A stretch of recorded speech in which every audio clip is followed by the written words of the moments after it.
Ladies and gentlemen, good evening and welcome to Canal Algérie's nightly news. On to the headlines. The President of the Republic, Abdelmajid Tebboune, receives the Minister of Foreign Affairs, Immigration and Egyptian Expatriate Affairs, Badr Abdelati, who handed him a message from the Egyptian President, Abdel Fattah al-Sisi.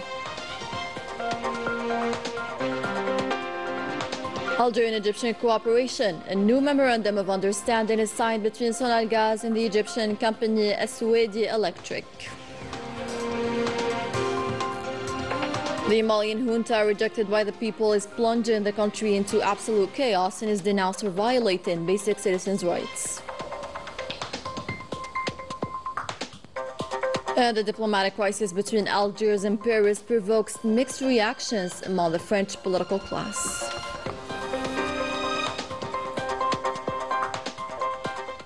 Welcome back. We begin with tonight's top story as the President of the Republic, Abdelmajid Tebboune, received Badr Abdelati, the Minister of Foreign Affairs, Immigration and Egyptian Expatriates, who delivered a message from his brother from the Egyptian President Abdel Fattah al-Sisi, the President of the Arab Republic of Egypt.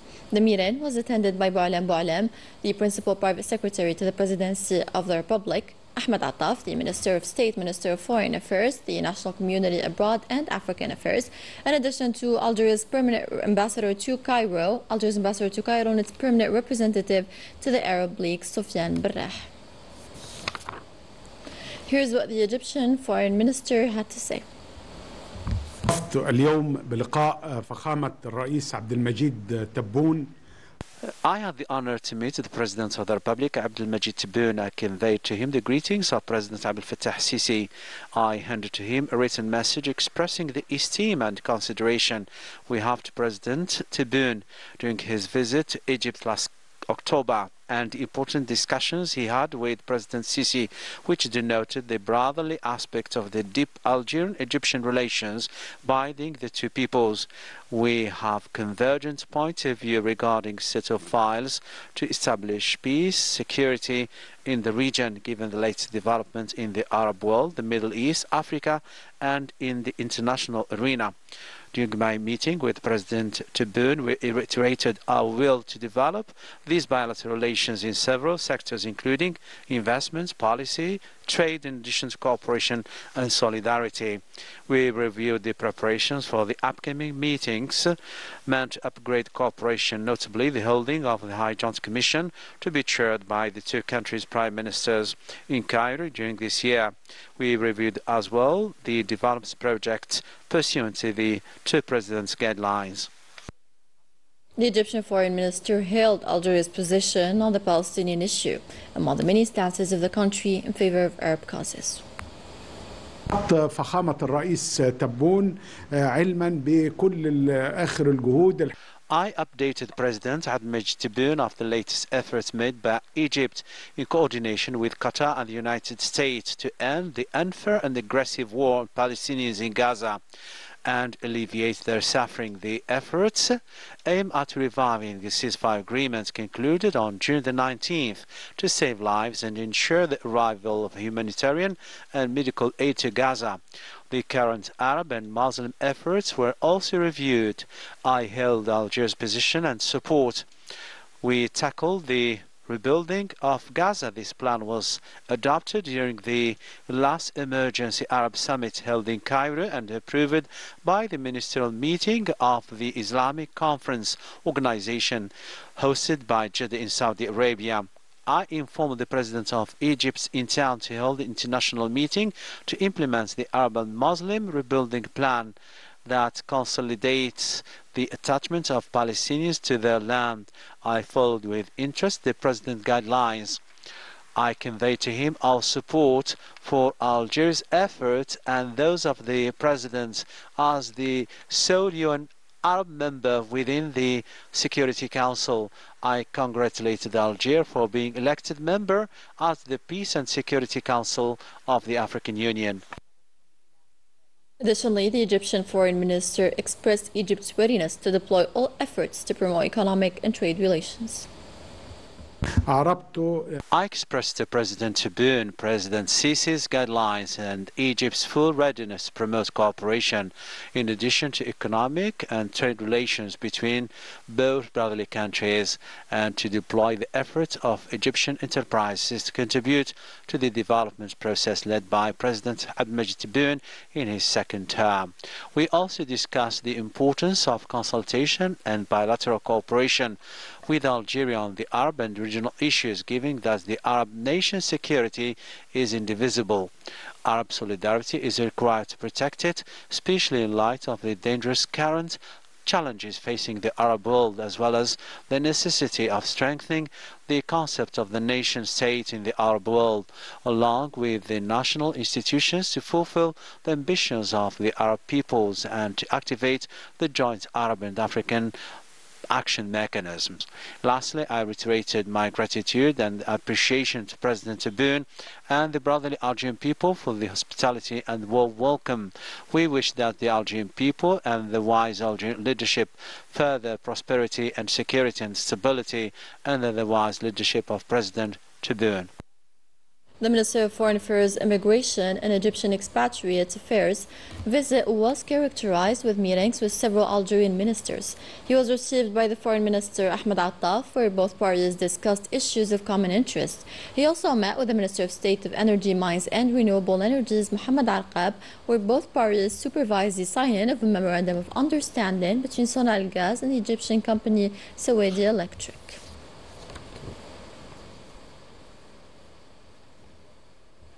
The first Algerian-Belarusian Joint Commission for Trade, Economic, Scientific and Technical Cooperation was launched in Minsk, chaired by the Minister of Agriculture, Rural Development and Fisheries, Yusuf Shurfa, and the Belarusian Minister of Anti-Monopoly and Trade Regulation, Artur Karpovich.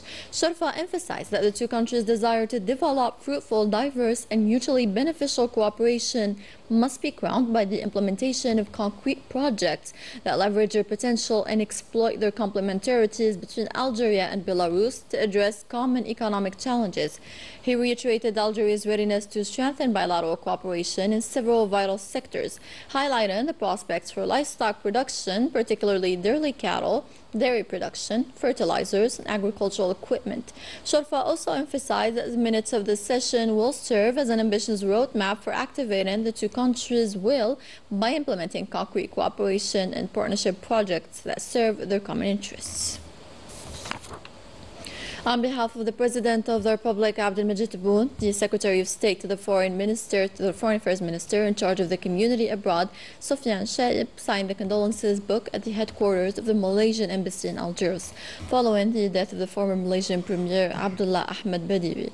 On the occasion, Sofiane Shaib expressed sincere condolences and sympathy to the brotherly Malaysian government and people, reiterating the depth of the historical relations binding the two countries and Algeria's solidarity with Malaysia following this painful ordeal.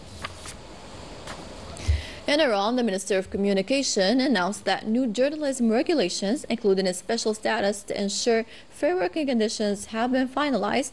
Ahead of World Press Freedom Day, regional forums will support journalist training in the digital transition of Algerian media. Mukhtar Madkour and Manal Maafa with a full story. Journalists and press representatives from across the western region of the country are gathering for a conference that has established a forum for exchange.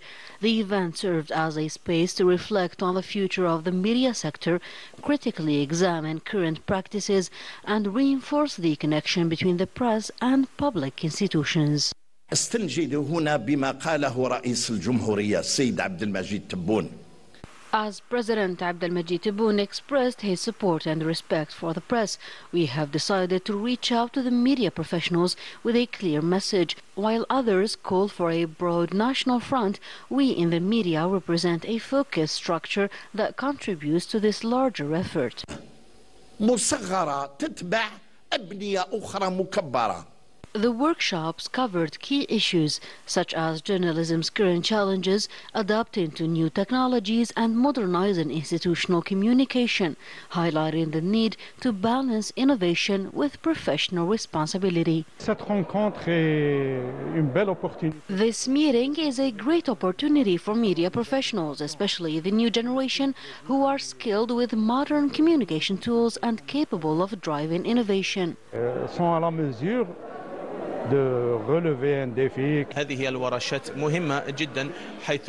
These workshops are vital as they help us explore ways to improve and even develop new methods of media content production, especially in the face of growing challenges posed by misinformation. Authorities seized this opportunity to highlight the national press's key role and called for joint efforts to improve media performance. This regional initiative supports the broader goal of modernizing journalism with a focus on ethics and public engagement. In Mali, criticism of the government is mounting as former allies distance themselves. Hope for change have dimmed, given way to authoritarian rule and growing isolation. Rina Lirari and Manal Maafa explain. In Bamako, the tide has turned against those who once vowed to bring change. Once seen as saviors, the coup leaders who took power under the banner of national salvation now face widespread backlash. The Malian public, along with more than 100 political parties, strongly condemn what they see as a dangerous authoritarian shift and repeated violations of basic freedoms, developments that have left the country at a political standstill. Since the beginning of the transition in Mali, we have seen growing divisions among political parties, but this moment is about defending core principles. Democracy and freedom must have never been up for negotiations. As part of the ongoing reforms, there has been talk of revising the law governing political parties. However, parties have noted that the proposed changes raise serious concerns about the intentions behind the reform. Goita's former allies are now stepping away, condemning the regime's unilateral decisions, especially at the regional level. The self-proclaimed saviors of the nation have steered the country into authoritarianism, hijacking its sovereignty and claiming exclusive ownership of patriotism and legitimacy. Diplomatic tensions between Algeria and France escalated following the arrest of an Algerian consular employee in Paris. This incident has provoked divided reactions in French politics, with some calling for calm and others inflaming the situation for political gain. Despite the tensions, both countries seem determined to keep the door open for dialogue. Amira Meddahi من المعفى. Despite the escalating tensions between Algiers and Paris, both capitals are still determined to leave room for dialogue. Il faut évidemment toujours donner sa chance au dialogue. C'est la seule manière de résoudre. Dialogue must always be given a chance, as it is the only way to resolve tensions sustainably. Those who say otherwise are irresponsible. With Algeria, as with any other country, cooperation can only be built through dialogue, which serves our mutual interests. Sont des irresponsables parce que avec l'Algérie comme avec d'autres pays, tous les autres pays, c'est par le dialogue qu'on peut bâtir des coopérations dans notre intérêt. Diplomatic efforts appear to lack consensus within the French political class, with some factions, rather than adopting a constructive stance, continuously fueling conflicts to serve their electoral and clientist interests. L'Algérie, de manière insultante, Bruno Retailleau's remarks about Algeria appeared insulting, driven by domestic political aims. His goal seems to be securing the LR party presidency and counting far-right voters at the expense of French-Algerian relations. Such a stance will only worsen the situation and escalate tensions even more between Algeria and France. Coming up in our news edition. National Knowledge Day is celebrated by the Algerian Consulate in Bobigny through various conferences and meetings with our nationals there.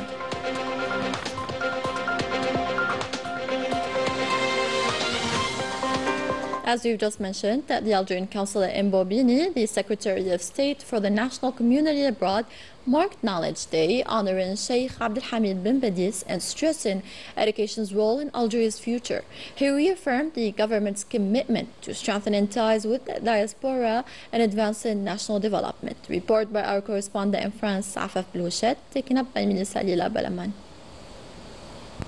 It was a powerful message, one of both commitment and trust, that the Secretary of State for the National Community Abroad delivered to guests at the Algerian consulate in Bobigny on the occasion of Knowledge Day. In his address, he paid tribute to Sheikh Abdelhamid bin Badis, an iconic figure of a learned and free Algeria, reminding all that knowledge is the very foundation of our identity. لا يفوتني من هذا المنبر أن أنوه بالمجهودات الحثيثة التي ما فتئت تبذلها الدولة الجزائرية. I would like to commend the ongoing efforts of the Algerian state to promote knowledge and science across all sectors. I also highlight the special attention President Abdelmajid Tebboune gives to our diaspora through a comprehensive strategy aimed at strengthening ties with the homeland, ensuring access to quality education, and encouraging their role in sharing knowledge and innovation to support national development. تعليم متميز وتعزيز دورهم في نقل المعرفة والابتكار إلى المجتمع الوطني وإسهامهم في المسار التنموي التي تشهده بلادنا. The commitment of the Algerian state under the leadership of the President of the Republic follows in the footsteps of Abdelhamid bin Badis, who in 1931 not only founded the Association of Ulama in response to the centenary of colonization, but also engaged in deep dialogue with French anti-colonialist intellectuals, making the diaspora a strategic pillar of his struggle for emancipation.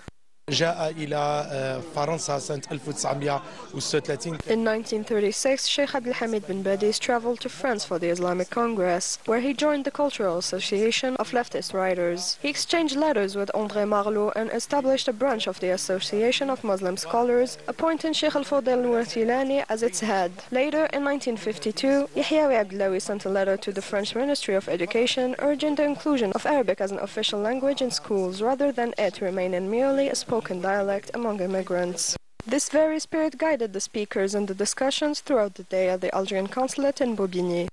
Un peuple sans culture, pour moi, est un peuple perdu. A people without culture, to me, is lost people. President Boumediene always championed education and culture for young Algerians. Pour les jeunes Algériens. Il est de notre devoir. It is our duty not to let this knowledge fade, but to pass it on as it should be. That's why initiatives like these are so important. Ce genre d'initiative est importante. The Secretary of State also highlighted the tools put in place to support this effort, notably the creation of a digital platform for Algerian professionals abroad. This is a clear call for their active participation in the country's development by contributing their knowledge and experience to build the Algeria of tomorrow.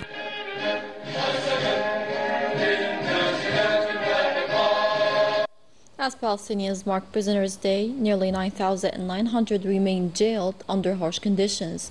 The occasion sheds light on widespread detentions, including children and women, amid growing calls for injustice and international action. Majda Dahmoun and Minister Lila Balaman. This Thursday marks the official commemoration of Palestinian Prisoners' Day, established in 1974 by the Palestinian National Council. The day coincides with the surge in arrest campaigns and repressive actions across the occupied territories. Palestinian authorities have long condemned the ongoing Zionist aggression, particularly the inhumane treatment of detainees. Currently, nearly 9,900 Palestinians are imprisoned by the occupying forces amid a large-scale genocidal war. Mass arrests have intensified, especially in Gaza and the West Bank. The numbers are stark. 3,498 Palestinians are held under administrative detention, 3,067 of them without trial. Among the detainees are 400 children and 29 women. Additionally, 600 prisoners have been sentenced to life, though 291 were released through exchanges with the Palestinian resistance. Reports of torture, medical neglect, and the mixing of the sick and the healthy prisoners highlight the severity of these conditions. Beyond imprisonment, the suffering continues. 665 bodies of martyrs remain withheld by the occupier, including 259 since October 7, 2023. Since 1967, over 300 prisoners have died in custody. On this day, Palestinian leaders urge the international community to act and demand justice, an end to the genocidal practices of the occupying regime. During the Security Council's meeting on the situation in Libya, Algeria's permanent representative to the UN, Ammar bin Jama, urged on behalf of the A3+ the immediate withdrawal of foreign forces from Libya. Let's listen. The A3+, namely Guyana, Sierra Leone, Somalia, and Algeria, demand the immediate and unconditional withdrawal from Libya of all foreign forces, all foreign fighters, and all mercenaries. Libya's sovereignty, unity, and territorial integrity must be fully respected. We also encourage SR Tete to continue her engagements with neighboring countries and to support the effort of the African Union. Moroccan people firmly reject normalization with the Zionist entity. The Makhzen regime, however, completely ignores its people and mortgages the country's sovereignty in the hands of the Zionist entity. Salim Mirah.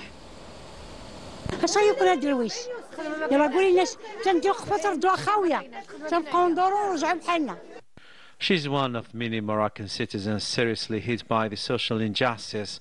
Her story mirrors that of thousands of families without support, facing total indifference and lacking the state help. It's disgraceful. You should be ashamed of these people. Many are forced to beg banks for money every month. When they can't get a loan, they end up on the street. We're homeless. They kicked us out without cause. We have nowhere to go. Now we can't afford rent, let alone food. We're only asking for our rights. Faced with injustice, people start voicing their anger in a kingdom where even a house has become a luxury. The Makhzen regime is enforcing normalization with the Zionist entity at the expense of the Moroccan people. People have always rejected normalization, but it has quietly infiltrated various sectors of society and government. Blinded with its political agenda, the Makhzen presses forward with normalization, abandoning its people who are now facing hardship, hunger, and a bleak future. End of our bulletin. Thank you for watching. Take care.